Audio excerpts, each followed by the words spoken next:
Hey everyone, welcome back to my channel. Today I'm here with my January wrap-up. I mean, I'm a bit late, but I don't know, like, sorry. Anyway, let's get started. So I read a total of 9 books in January, and this is gonna kill you. I read more in January of 2021 than I did in all of 2020. That being said, I read 8 books in 2020, so yeah. And before you start thinking that I'm some type of god, I'm not. 2 of those are 50-page novellas. They're the first 2 books that I read in January, and I'm going to talk about them. Okay, so the first book that I read in January was Diary of a Madman by Lu Xun. This book is about a man who claims to have been cured of paranoia. I talked about it in my diverse reading video, and he releases his diary, and in his diary we see him in the midst of his mental illness. It is very, very well done. I gave it a 5 stars simply because of how convincing it is. I didn't do my research since last video, by the way, so I still don't know if this is in fact fiction or a real diary, but some of the passages are quite disturbing, which I really enjoyed. And the man's main paranoia is cannibalism. He's convinced that everyone around him wants to eat him, and not in a good way. I actually had the bilingual edition, like on ebook. I don't speak Chinese, so that served absolutely no purpose, but yeah, would highly recommend. Next book that I read in January, also a novella, and also I spoke about it in my diverse reading video. It is a Austrian novella by Stefan Zweig. In this story, we basically discover the story of a man who has been driven completely insane by solitary isolation by the Nazis, and I think that we can all relate to solitary isolation at the moment. Also, it is very raw writing. I gave it a 4 out of 5 stars, partly because I had trouble getting into it. This is not the author's fault, obviously. It's just written in quite an old-fashioned way that generally I can only get into after a while, but because this book was so short, I just didn't have the time to really get into the style of writing, if that makes sense. I would certainly recommend it. It delves into various psychological issues, and I don't want to spoil too much of it. I go more in depth about it in my diverse books video, but yeah, I certainly recommend it if you're into kind of the inner dark twisted minds. Next book I read in January, I don't have a physical copy of because I lent it out to my dad. It is non-fiction, Blitzed: Drugs in Nazi Germany by Norman Ohler. This was really good.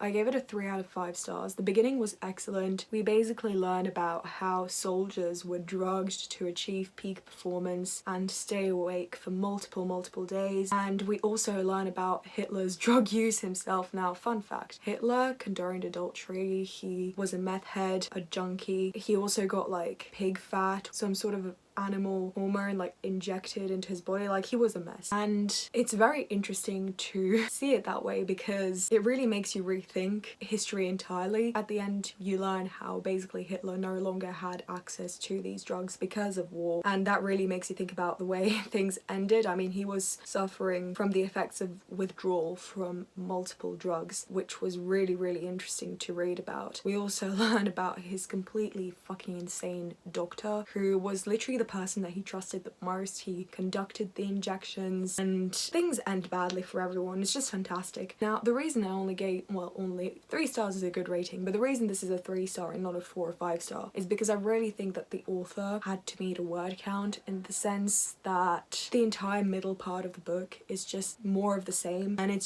it gets tiring to read the same shit over and over again, just like paraphrased. It's really just like, okay, I get that people were stuck in submarines taking drugs and getting hallucination after the come down. Like, I get it. Like, please tell me something new. Don't just like rehash the same shit. I don't know. But if you are willing to sit through the middle of the book, which can be a little bit repetitive at times, I would certainly recommend it. If you are someone who is really interested in history, I think you would really benefit from reading that, because it talks about the side of history that we really don't hear about. It's full of receipts and photographs and documents and old newspaper cutouts. It's fantastic. And if, like me, you just have a fascination for drugs, then read it as well. It's interesting. Anyway, moving on. Next book that I read is a Korean collection of short stories, Bluebeard's First Wife by Ha Song Nan. This is a collection of short stories. I really fuck with short stories. I like them a lot. And this is a book that, if you follow me on Goodreads, you would have noticed that I didn't give a rating, because I genuinely do not know how to rate this novel. Well, this collection of short stories. You really need to get into it and pay attention to what you're reading. It's not a, oh, I have 10 minutes to spare, let me just read a couple of pages of this. No, you need to dedicate time and concentration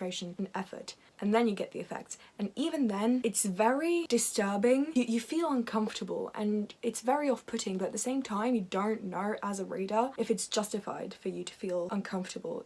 Does that make any sense? Let me try and explain a little better. I'm not doing a very good job at this. In all of these stories, the scenarios, the worst possible outcomes at the end of each short story are heavily implied, but not in a way where you're 100% certain where the author went with this. And that's what this book is. You just don't know what the fuck has happened. And these stories I still think about daily. Two in particular. The first one is the story called Star-Shaped Stain. That short story in particular is about like a bunch of school kids dying in a campfire or some shit. The parents are asked to identify one of the bodies. They're like, well, my kid didn't have any distinctive features. Let me check the photos that we have of them. And it's just like extremely uncomfortable to read. The ending is even more uncomfortable. Another story that just like freaked me out a little bit was Quiet Night.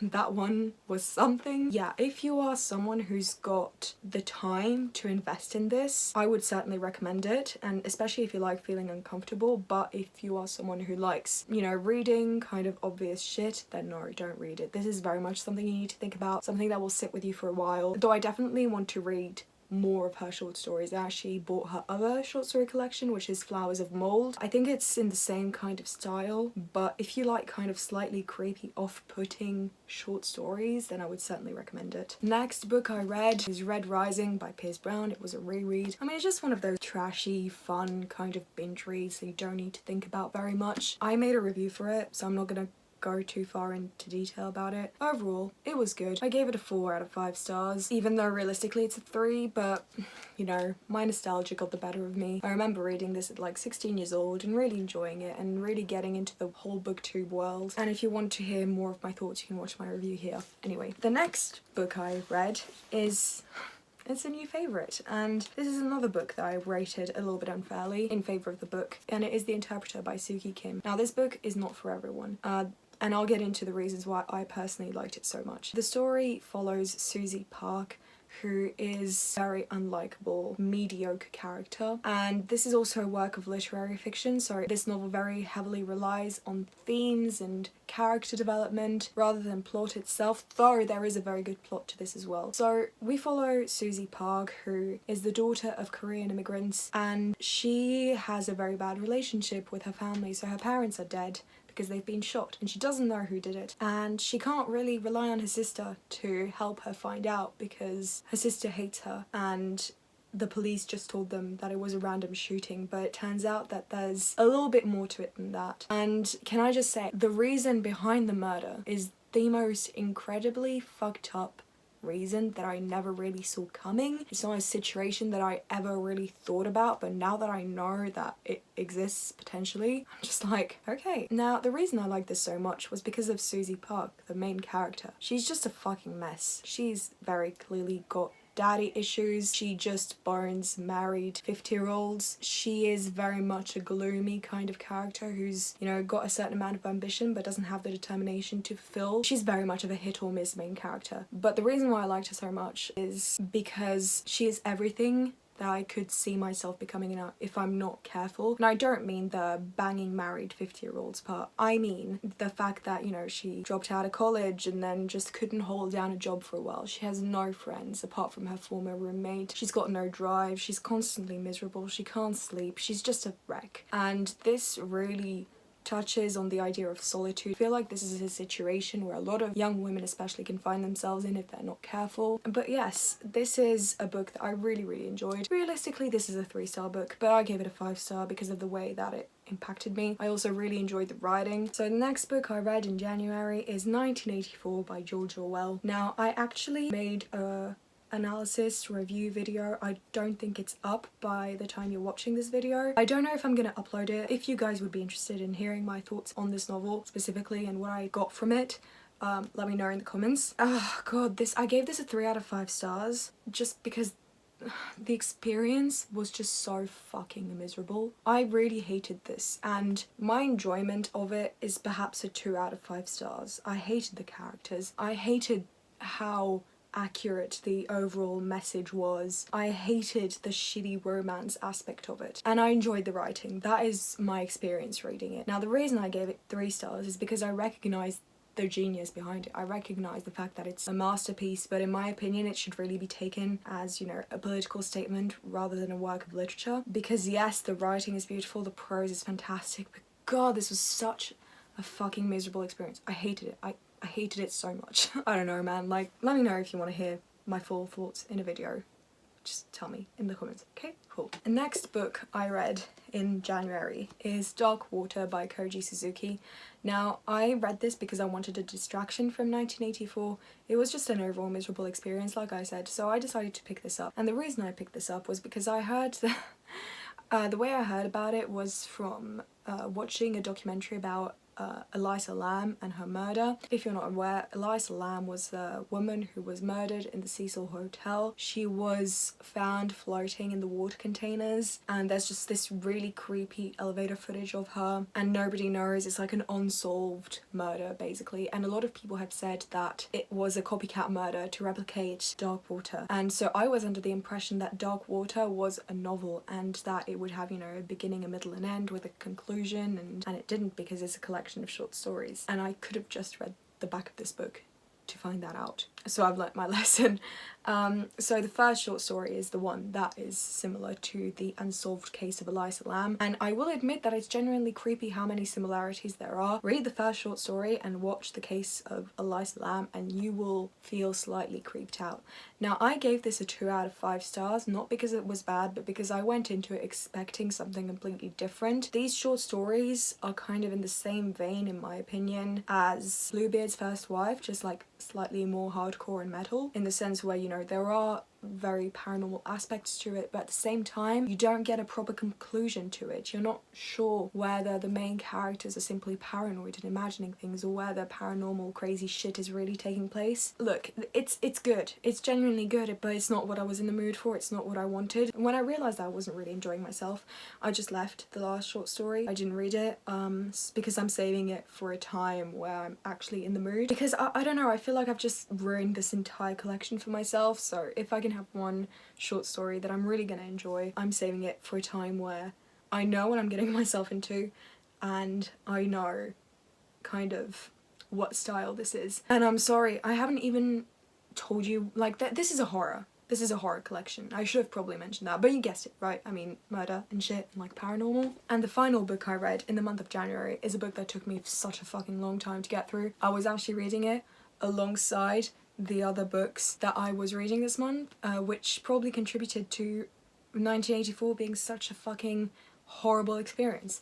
And that is We Have Been Harmonized by Kai Strittmatter. This is a non-fiction book about China's surveillance state, and it's fucking absurd. It's crazy, it's over the top. Whatever you know about China, just forget about it, because this is just going to make you feel so much more intensely about the whole situation there. I mean, I talked about this in my last video, but there are certain aspects of Chinese government that I just wasn't aware of, and the extreme to which China takes all its bullshittery is honestly, it's astonishing. The best way I can really describe it is, this is, you know, what happens, and this is the YouTube story time, and not a Tana Mojo story time, like a normal, good, accurate story time with names changed for legal purposes kind of thing. This is just so fucked up, like so incredibly fucked up. Like, there's this, people disappear if they oppose the party. I gave this example in my last video, but you can't be a sperm donor if you're